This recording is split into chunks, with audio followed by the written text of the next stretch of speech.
Hello, coming to you from the beach this week and spending some time here with family, and I'm up at the house this afternoon with a sleeping baby, but wanted to talk a little bit about being a listing agent and what to do when you're the listing agent and you have multiple offers on a property. Maybe you're sounding like, where is the problem in that? There really isn't much of a problem when you're the listing agent and you have multiple offers, but there is a nuanced way to manage that situation that really is in the best interest of your client. So what you want to do when you have multiple offers on a property is you do not just have your buyer sign whatever is the best offer on paper in front of you. Don't do that. Don't. What you want to do is you want to call back every single agent that has submitted an offer. You want to ask them about their buyers. You want to let them know that it's a multiple offer situation. You want to ask if they have the ability to increase the offer. You're trying to flesh out which buyer is going to perform the best. Now, if you have a buyer that is totally emotionally invested in the property, they will go to the ends of the earth to make sure that deal closes, and they will pay more for it. They will buy it as is. They'll do all sorts of things to secure the property if they're emotionally invested in it. You do not know who that buyer is when you just look at the papers in front of you. You don't know who that is. So you have to pick up the phone. You have to pick up the phone.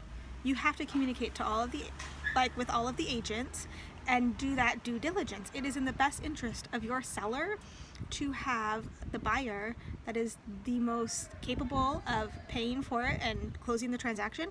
And sometimes that is the buyer that is also the most emotionally invested in the property. So when you have a multiple offer situation, the first thing you're going to do, call all the agents. And then you're going to communicate, hey, we have a multiple offer situation. You have 24 hours to submit your best and final offer, because that is in the best interest of your seller.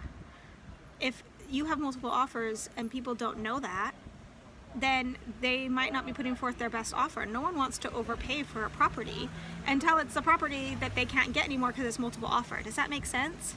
So you have to communicate. You have to pick up the phone. And agents are infamous for just putting the offers in front of their sellers and letting their sellers just basically throw a dart at one and pick it. And how they throw the dart is they say, oh, this is the highest and it doesn't have contingencies. Well, sometimes that's great. Sometimes you don't want a contingency on it. But what if I told you had an offer that was contingent, but it was through inspections and appraisals and under contract, all of those things. So it's really just a week away from closing, and that buyer was willing to pay $5,000 or $10,000 more for the property. Suddenly that contingency maybe isn't such an issue, but you do not know that unless you pick up the phone and call. And then you also want to give everyone 24 hours to submit their best and final offer. And by that point, you've then talked to all the agents that have submitted offers. You've allowed all the agents to produce their best and final offer. And you as the listing agent have a good feel for all of those buyers. You know which ones are investors, you know which ones are emotionally attached to that property, who will get over every hurdle. Because sometimes hurdles come up. Sometimes you find things in inspections that you're not planning on, and during that inspection period they can cancel. And you might even find a buyer that's willing to waive the inspection period, and that's huge. But you will not know that unless you pick up the phone or even send an email. By gosh, send a stinking email. I'm so sick of agents not communicating with other agents. It drives me bat crazy in the event you couldn't tell. And it's just not in the best interest of your seller by any means.